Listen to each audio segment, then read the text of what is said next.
Tout à l'heure, j'ai dit ce titre, on l'a emprunté. Donc, nous avons publié une brochure, en fait, qui porte ce titre avec un dédicace de M. Tishani. Notre maison d'édition a été créée le 1er janvier 1912, donc juste après la Révolution républicaine. Une maison d'édition moderne. Pourquoi je dois en parler? Parce que les premières publications concernent non seulement la culture classique chinoise, mais également beaucoup de publications concernant l'étranger, les pays étrangers politiques, économiques ou militaires. Voilà le siège ancien de notre maison d'édition. Donc un contexte, étant donné que nous travaillons beaucoup avec les jeunes intellectuels, avec des idées progressistes et esprits ouverts. Par exemple, Zhang Wentian, qui était un dirigeant du Parti communiste chinois, pour introduire en Chine donc des ouvrages qui représentent donc l'avancée scientifique et culturelle étrangère. Donc, je suis venu aujourd'hui. Li Huang, qui a fait ses études à Paris, il a fait traduit, en fait, c'est pas traduit, il a interprété plutôt cet ouvrage Danse et légende de la Chine ancienne de Marcel Cranet. Malheureusement, nous n'avons plus d'exemplaires. Et donc, ici, entre mes mains, c'est une copie, une réplique. Est-ce que au Collège français de France, en tout cas, si vous n'en avez pas, je vous en fais cadeau. Cet ouvrage se distingue par le fait qu'il n'a pas été traduit directement. C'est par des paraphrases ou une interprétation. Et en plus, en annexe, il a inclus également la sinologie de Chavannes. Et en plus, il a également annexé un catalogue des ouvrages de sinologie française. Donc, pour dire qu'il existe d'autres ouvrages de la sinologie française, le professeur Delis a parlé de la sinologie tout à l'heure, et notre auteur Li Huang, il a expliqué pourquoi il a traduit sinologie par Han Xue et pas Zhongguo Xue. Mais cette question, et ce n'est pas Zhina Xue non plus. Donc, il a expliqué pourquoi. Donc, il a décidé de traduire sinologie par Han Xue, et cette traduction par convention nous est parvenue jusqu'à nos jours. C'est le premier ouvrage chinois qui présente la sinologie française. Je ne vais pas parler de plus de Li Huang. En fait, avec Li Dazhao, il a créé une société d'intellectuels jeunes. Il a obtenu un doctorat en lettres chinois. Il a également écrit l'histoire de la culture française. Et il a écrit d'autres ouvrages aussi sur la Chine, toujours édités par notre maison d'édition. Et il a créé aussi la Ligue des jeunes de la Chine. Et à partir de là, il s'est séparé, savoir, enfin c'est plutôt du côté de Kuomintang, il s'est séparé de Li Dazhao et il a atterri au final à l'université de chinois de Hong Kong. Il a vécu jusqu'à plus de 90 ans, mais sa contribution à l'étude de sinologie a été peut-être oubliée par les autres. S'il y a cette affinité entre notre maison d'édition et la sinologie française, ce n'est pas le hasard, parce que premièrement, c'est l'identification et la différenciation des sinologues français par rapport à la culture chinoise. Et deuxièmement, c'est les savants chinois attachent beaucoup d'importance aux résultats de recherche des sinologues. Et trois, Dans le nouvel contexte contemporain, la Chine a une nouvelle compréhension de l'importance de la sinologie française. Et ces relations a connu 3 périodes des années 50 à 20 à 50, donc et d'autres périodes. Feng Chengjun, c'est un grand traducteur. En 1946, malheureusement, et il est décédé trop tôt.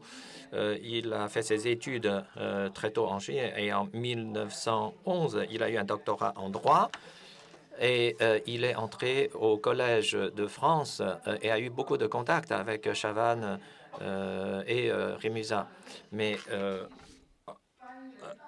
dès les années 20, il a traduit beaucoup de ouvrages de sinologues français. Il a été frappé par polio. Sa santé n'est pas excellente. Donc, c'est à travers son écriture et traduction qui contribue à cette recherche. Il a une relation très étroite avec notre maison d'édition. Tous ses ouvrages ont été édités et publiés par notre maison d'édition. C'est une photo très floue, mais c'est très rare. Beaucoup d'autres photos qu'on voit sur Internet sont des fausses. C'est sur cette photo, à droite, deuxième rang, eh bien, c'est M. Feng Chengjun. C'est une photo qui a été retirée, extraite d'un magazine. Et on ne sait pas quelle organisation dont il s'agit sur cette photo, parce que ce sont tous les membres de cette société. Mais comme il a appris le droit, peut-être c'est une société de droit. Ça, c'est le jour, la veille de mon départ, une photo que j'ai obtenue.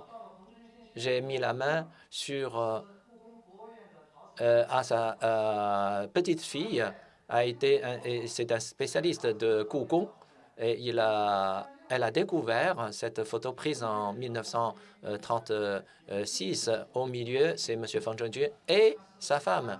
Sa femme, vous regardez ses pieds, vous regardez ce pied qui sont déformés et il n'est plus en état de marcher. Il doit être porté par les autres pour assurer ses cours. Donc, je suis un peu sceptique, comme il est très beau, parce que tous ses fils sont des bels hommes. Par exemple, Feng Mu, ah ben, c'est un bel homme. Mais malheureusement, la photo de Monsieur Cheng, professeur Cheng, absent. J'ai invité les autres à faire des recherches, par exemple, y compris dans les archives en France, pour trouver ces photos, parce que c'est quelqu'un qui a énormément contribué à nos travaux. C'est dommage qu'on ne dispose pas d'une photo, parce que les ouvrages de lui qu'on a édités, c'est sans ces photos. Donc, à travers sa traduction, nous avons compris que les sinologues français s'intéressent beaucoup au nord, à l'ouest et à Hainan, à la culture et ainsi qu'aux échanges culturels entre ces parties de la Chine et l'Occident. J'ai dit tout à l'heure, il y a la question de identification et différenciation. Pour identification, il n'y a pas de problème parce que pour eux, la culture chinoise est un système multiculturel, mais dominé par le confucianisme et qui jouit d'une place très importante. Ça, il n'y a pas de question. Mais il y a aussi différenciation. C'est peut-être un terme que j'ai inventé. C'est-à-dire qu'ils ont utilisé des moyens différents pour étudier la Chine. Ils ont leur point d'attaque, par exemple, peut être la route de la soie, aussi bien terrestre que maritime. Ils ont des connaissances très larges en écologie, anthropologie, sociologie, linguistique, etc. Et ils ont mis en valeur ces connaissances dans leur recherche et études sur la Chine. Eh bien, c'est un nouvel horizon ou encore une friche qui n'a jamais encore abordé, défrichée par ses homologues chinois, leurs homologues chinois. Et notre maison d'édition constitue une belle vitrine pour montrer le résultat de leurs recherches.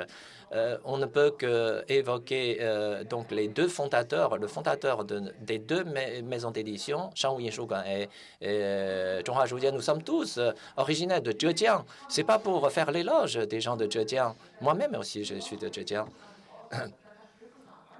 Zheng Wangzhuwei, c'est un conservateur politiquement, mais pas académiquement. Ces deux fondateurs ont fait de l'édition, de la formation des chercheurs une mission essentielle de la maison d'édition. Parce que, comme vous le savez, M. Zhang Yuanji, dans un, il a fait une proposition à l'empereur pour créer des écoles de formation nouvel genre. Il faut faire la traduction. Et tandis que l'autre, il est un rédacteur de manuels d'enseignement. Donc, il attache beaucoup d'importance à la question de éducation et l'enseignement. Donc, pour sa maison d'édition, le principe directeur, c'est de réaliser une sorte de européanisation de certains ouvrages chinois. C'est la raison pour laquelle il a mis l'accent sur l'édition et la publication des ouvrages occidentaux. Donc, voici son buste. Voici un manuscrit de Zhang Yuanji adressé à Paul Pelliot, conservé aux États-Unis. Donc, Zhang Yuanji est venu à Paris. Il a eu accès à la collection bibliothécaire en France. Il a demandé à Paul Pelliot de lui fournir certaines photos de Deng Huang. De quelle année, je ne sais pas, je n'ai pas fait des recherches. Voici un autre directeur de Commercial Press, un courrier.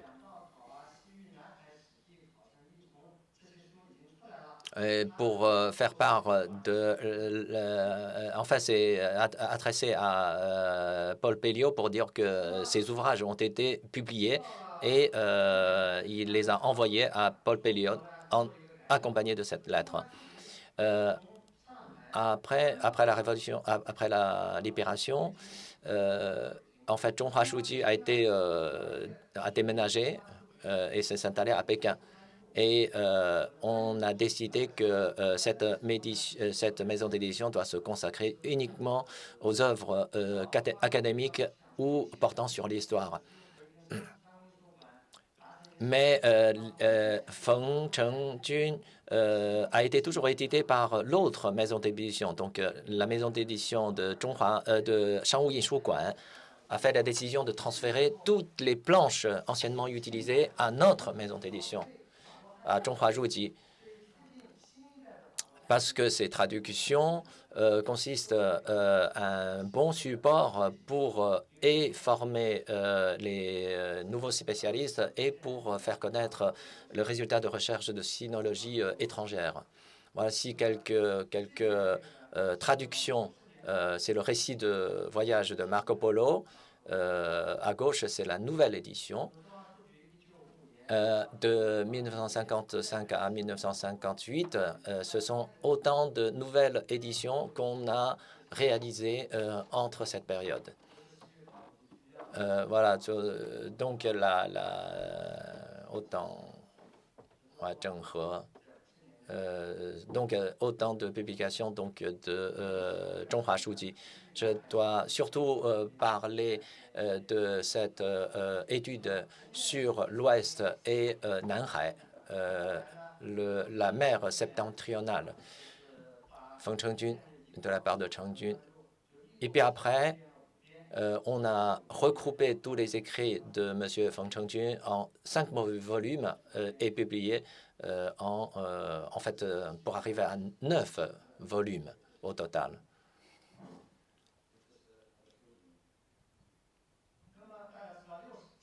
Aux années 60-70, là, on n'a pas fait grand-chose. À partir de milieu des années 80, nous commençons à recommencer à publier des œuvres étrangères avec une bonne partie d'œuvres en français, y compris la traduction de M. Feng Chengjun. Donc, la publication a commencé au milieu des années 80 et a attiré l'attention des spécialistes, des savants, aussi bien français que chinois. Donc, ça, c'est la Mongolie et le Saint-Siège, le titre. Donc, je dois parler des années 90 maintenant, la coopération entre la France et la Chine à travers le Collège de France, l'école Extrême-Orient, l'ambassade, les traducteurs. Sous l'effort conjoint de tout le monde, on est entré dans une nouvelle phase de cette coopération en 1991. Moi-même, ainsi que M. Kengshen, nous avons décidé de constituer donc une collection des œuvres françaises, des sinologues français sur l'étude de Dun Huang et qui a bénéficié d'un soutien de Nicolas Chapuis. Nous sommes parvenus à un consensus et nous avons lancé donc cette collection. Voilà, d'abord, ces 5 titres en premier. Ce sont des Karmics Pingzhu, surtout en haut à droite. Et même l'ambassade chinoise nous a dit que même en France, on aura du mal à bien comprendre l'œuvre originale écrite en français. Mais en Chine, on l'a traduit, on l'a édité. Et en 1993, nous avons été invités à effectuer une visite en France et nous avons discuté avec le PNF et le Collège de France pour éditer d'autres livres. Et c'est à cette occasion que nous avons fait connaissance de beaucoup de sinologues français, même ici aujourd'hui présents. Ça, c'est la photo qu'on a prise en 1993 dans un bureau de Collège de France. Vous vous souvenez peut-être encore. Schneid, c'est M. Zhang Guangda. Ah, qu'est-ce qu'il est jeune! Qu'est-ce qu'il était jeune à l'époque. Et après, vous voyez Godin et Wu Qiyu. Moi, je suis bien sûr à l'extrême à côté, tout à fait sur la périphérie de la photo. Ça, c'est une photo que j'ai eu beaucoup de mal à retrouver. Ça, c'est la photo qu'on s'est prise devant IHEC. On a parlé de Yao Zhongyi et sa correspondance avec Démieville. Et donc, on a écrit ce panneau qui existe toujours. Ça, c'est au PNF, M. Cohen. En 1997, au mois de mai, M. Will nous a invités à visiter en France et à présider une conférence que j'ai faite sur l'étude de Dun Huang. Mais lors de ce déplacement, nous commençons déjà à préparer une autre collection et commençons à choisir les titres. Et nous avons décidé, et c'est lors de cette visite qu'on a décidé que je me mette en contact avec les jeunes traducteurs pour réaliser cette collection. Voici quelques photos de cette conférence. Et voici le résultat de publication donc de cette collection de l'étude française sur Dun Huang. En novembre 1997, nous avons décidé de créer au sein de notre maison d'édition un département de sinologie. C'est une première en Chine et ce n'était pas facile. Donc, pour démarrer nos travaux, nous avons invité des experts, nous avons discuté, nous les avons consultés et nous avons décidé sur 2 livres. La première, c'est Civilisation de l'Orient. Vous savez, c'est donc l'ouvrage d'un fameux sinologue français. Nous avons déjà traduit les 3 premiers tomes Le 4e tome a été traduit, mais à cause de la maladie du traducteur, n'a pas pu achever, mais nous avons travaillé pour que sa traduction soit complétée et corrigée, et nous sommes arrivés à l'éditer. Et puis après, il y a une autre collection, c'est la sinologie mondiale, y compris des ouvrages de sinologie française. Je vous invite à les découvrir sur le taoïsme. Voilà, et d'autres ouvrages. Et il y a aussi une sinologie française. Au départ, c'était une revue et nous avons réalisé des compilations, des recueils. Donc, l'université de Tsinghua, leur maison d'édition, est venue me voir parce que comme ils n'ont pas des compétences, ils nous ont demandé de l'éditer, de le compiler. Et, nous avons même y inclus des mémoires de Jean-Pierre Thiény. Nous l'avons édité et ça a suscité beaucoup d'écho. Et ils ont dit pourquoi ça a été publié par vous et pas chez nous. Donc, nous avons déjà sorti le 15e recueil de cette revue portant sur beaucoup de choses, Sogdien, etc., etc. Ce que j'aimerais dire ici, le centre de Pékin de l'école Extrême-Orient de beaucoup de professeurs, M. Todd, Lamoureux, Poujard, Haro, etc., Gabiani, l'académicien professeur Li Ling, Gong Tao, Ma Ke, Ling Meicun, Deng Wenquan, tous ont contribué à la compilation et l'édition de cette sinologie française.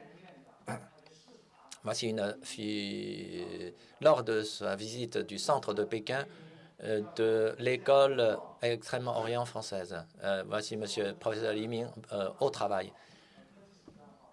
Voilà la photo de la première page ce sont des recueils, mais il y a aussi des numéros spéciaux. Là, ce sont des numéros spéciaux. Oui. Donc, nous avons édité des numéros spéciaux de la sinologie française. Il y a d'autres exemples de coopération entre nos deux pays. Premièrement, c'est c'est le chronologie Taimingsheng. Et c'est ce qui a été écrit par Pierre-Henri durant plus de 10 ans en chinois classique. En 2004, c'est l'année de ma retraite, a été édité et qui a suscité un écho très enthousiaste du milieu de recherche chinois. Ouais, par exemple, il y a un savant chinois qui a écrit, il y a aussi l'université de Nankin, a écrit une critique de cet ouvrage. Et professeur Yuan Jingjing, il a dit ça. Pourquoi un ouvrage écrit en chinois classique est écrit par un savant français et pas par un savant chinois qui doit avoir honte? Voilà.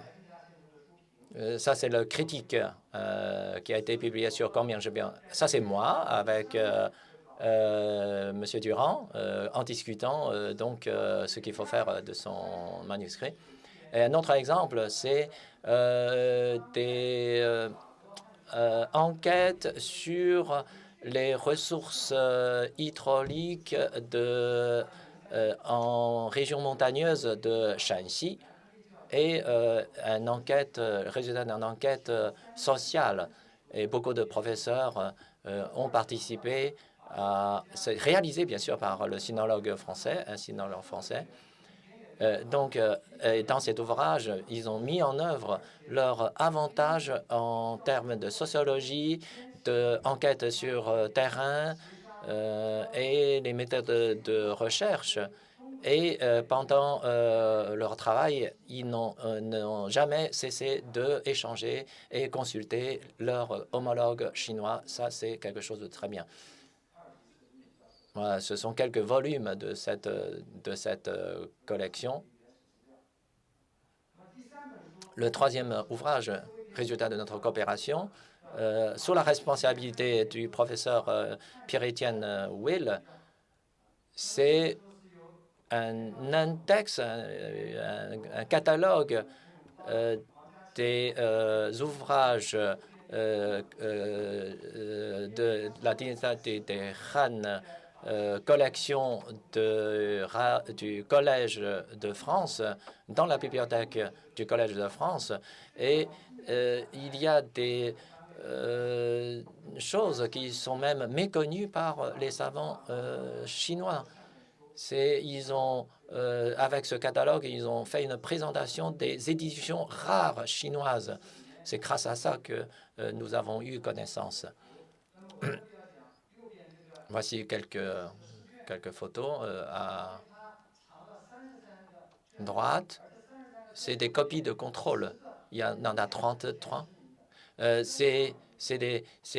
y a 10 qui viennent lauréats de concours en Chine. Même en Chine, nous n'avons pas cela. C'est la raison pour laquelle j'ai proposé d'éditer l'ensemble de ces 33 copies de contrôle, de concours. Donc, ça a été accepté, ma proposition, et probablement avant la fin de l'année, nous pouvons voir, ces ouvrages pourront voir le jour. Pourquoi il y a autant d'ouvrages rares et de bonne qualité dans la collection du Collège de France? Ce n'est pas sans relation avec le travail de Paul Payette, avec Marcel Garnet, Masporo, parce que eux et leur entourage connaissent très bien le marché de livres chinois. Ils connaissent très bien les sources de ces livres. Donc, il y a un échange étroit entre eux. Ça, c'est un courrier qu'un savant chinois a adressé à Paul Pelliot pour dire que nous vous envoyons 6 juin des annales locales de Dunhuang, d'autres localités. Ils l'ont envoyé à Paul Pelliot. Ça, c'est le manuscrit d'un Manshunan très connu. Il souhaiterait obtenir quelques ouvrages, par exemple le récit de voyage de Marco Polo. Il souhaiterait acheter une traduction en chinois et il s'est adressé à Paul Pelliot. Ça, c'est une autre correspondance adressée à Paul Pelliot, aussi pour lui demander l'aide de se procurer un ouvrage. Et ici, ça c'est un célèbre bibliographiste chinois. Il demande également, en fait, c'est pour répondre à Paul Pelliot. Ça, c'est encore le courrier d'un autre savant pour demander aussi des livres. Et ici, le Kukong, la cité interdite, le musée, lui demandait de donner une remise, un discount sur le prix d'ouvrage qu'il souhaiterait acheter. Oui. Donc, ce catalogue, cet index d'ouvrages, cela représente peu de choses, mais il a très bien illustré l'intérêt des sinologues français aux régions éloignées, à l'ouest, au nord de la Chine, ainsi que leurs échanges culturels avec l'Occident. C'est également un signe qu'il se trouve à a une position d'avant-garde dans la sinologie. Là, il s'agit d'un catalogue des ouvrages tibétains et chinois, mais dans la collection de Vatican. Là, il s'agit des titres des 33 copies de concours. Quelles sont concrètement ces 33 copies? Ce que j'aimerais dire ici,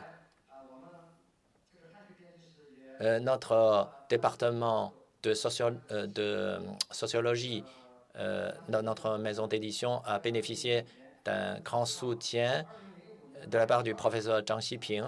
En 2005, nous avons eu une réunion pendant laquelle il a fait une suggestion d'éditer et publier le catalogue de la collection de Vatican. Il a fait appel à un spécialiste allemand pour tresser l'index de ces ouvrages. Et je crois que même la collection du Collège de France fera l'objet aussi d'une révision pour ce qui est de catalogue. Monsieur Sun a participé à la préparation de mon exposé et lui-même, il a été soutenu par l'école de Extrême-Orient. Mais en fait, c'est Madame Meng Hua qui a pris en charge la rédaction de ces deux ouvrages, un sur Chavannes et l'autre sur Maspero. C'est déjà fini, prêt à être édité.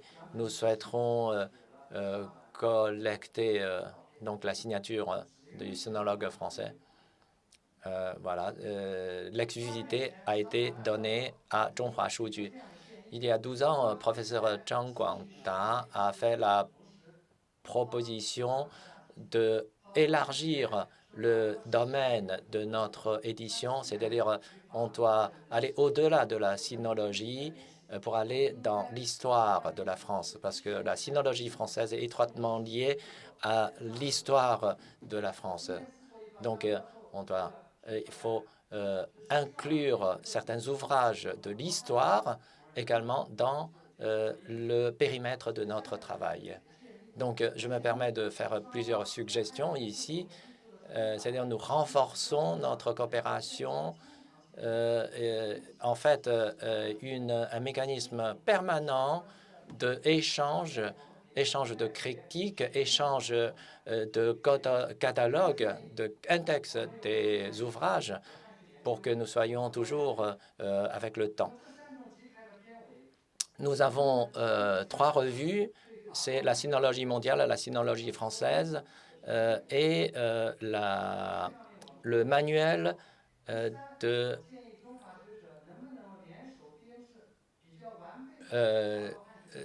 l'étude sur la sinologie. Troisième suggestion, c'est de faire réaliser des ouvrages conjoints entre la France et la Chine pour, eh bien, voici quelques exemples. À la fin, ce que je souhaiterais. En 1911, Wang Guowei, il a dit ceci. La culture chinoise et la culture occidentale, quand elles prospèrent ensemble. Quand elles déclinent ensemble. Et M. Wang Weiguo est un grand spécialiste de l'étude chinoise et il ne croit pas avoir si bien dit, c'est-à-dire la culture chinoise et la culture occidentale doivent se compléter et prospérer ensemble. Il y a 200 ans, le Collège de France a créé la chaire d'études chinoises et a ouvert une fenêtre pour que le public français connaisse la culture et la tradition chinoise. Ensemble, nous pouvons construire une passerelle pour nos échanges, y compris M. Xi Jinping, notre président, il y a quelque temps à Paris. C'est-à-dire que nous devons nous inspirer mutuellement. Donc, nous sommes confrontés à une lourde tâche. Donc, entre nous, entre les traducteurs, entre les savants, entre les maisons d'édition, nous pouvons travailler ensemble, renforcer notre coopération. Merci.